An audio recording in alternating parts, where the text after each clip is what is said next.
A day after a shooting outside the White House Correspondents Dinner, we are learning about the suspected gunman's ties to Connecticut. Thanks for joining us for the Fox 61 News at 10. I'm Brent Harden. We begin with the investigation into how Cole Thomas Allen allegedly got outside the ballroom at the Washington Hilton Saturday night with a gun.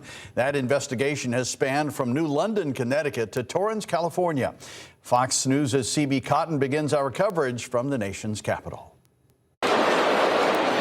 A night of chaos and confusion at the White House Correspondents Dinner. President Trump and Vice President J.D. Vance rushed to safety after a man armed with guns and knives rushed past a security checkpoint at the dinner's hotel venue in Washington.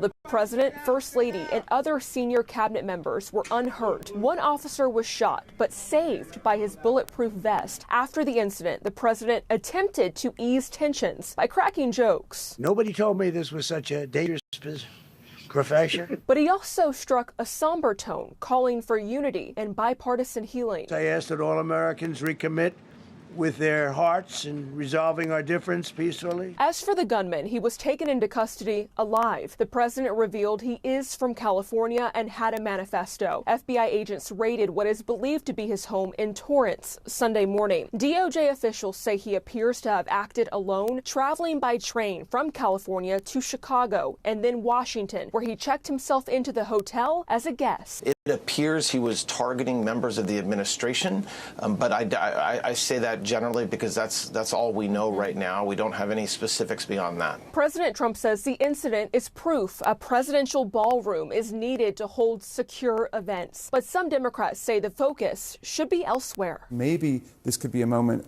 of unity for trying to focus on the things that the vast majority of the American people want, like a universal violent criminal background check. Meanwhile, Republicans say this incident underscores the importance of funding DHS. In New York, CB Cotton, Fox News. We have also learned tonight someone who had information about the shooting called New London police after it happened. Fox 61's Kay Pattyfoot talked to people on the shoreline about the Connecticut tie. One man I spoke with says it's a good thing someone reported to the police information if they thought it was important to share regarding the chaotic incident Saturday night. According to the New London Police Department, they received a phone call Saturday night at approximately 10:49. Police Chief Brian Wright says the call came from an individual who expressed concern about the incident that occurred at the White House Correspondents Association dinner earlier that night. Chief Wright said, quote, the reporting individual wanted to share information they believed to be pertinent to the matter, end quote. After receiving the call, New London police then called federal law enforcement partners. Some people in New London say the situation Saturday is a sign of unprecedented times. These things need to be taken seriously because the threat level nowadays is very concerning. We have a war that's going on. It puts a lot of targets on a lot of Americans' backs. Glad that people are concerned enough to call the authorities. I didn't vote for the guy, but I also don't think people should be doing this kind of stuff. It's scary. The shootings are getting out of hand. I think something has to be done. I don't think we necessarily need to take weapons away from everybody. I think certain people should be allowed to carry weapons for their protection. But it's scary. There are reports that the person who called is related to the suspect, but police have not confirmed that. The individual who called was interviewed by both New London Police Department and federal law enforcement. New London Police Department also tells us their investigation is no longer active. In New London, Kay Pattyfoot, Fox 61. Thank you, Kay. People all across Connecticut have questions tonight about the attack at this event attended by top officials. In a news conference last night, the president suggested his personal politics have made him a repeated target.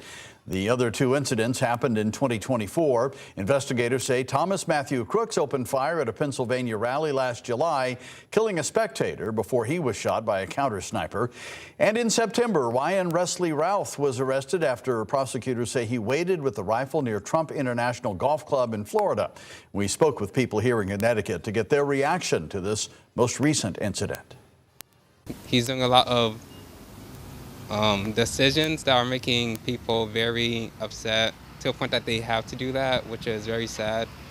I think it shouldn't have happened, but also he shouldn't be making those decisions knowing that it's not overall the best for everyone in America. Focus on getting him out, to be honest. That's really all I can say. Like, he's just got to go. So I think it's making people go crazy. I mean, we're in a situation that's really difficult. And with last night's security issue, the people we talked to all said they hope we get more insight into what happened when the suspected gunman makes an appearance in court on Monday.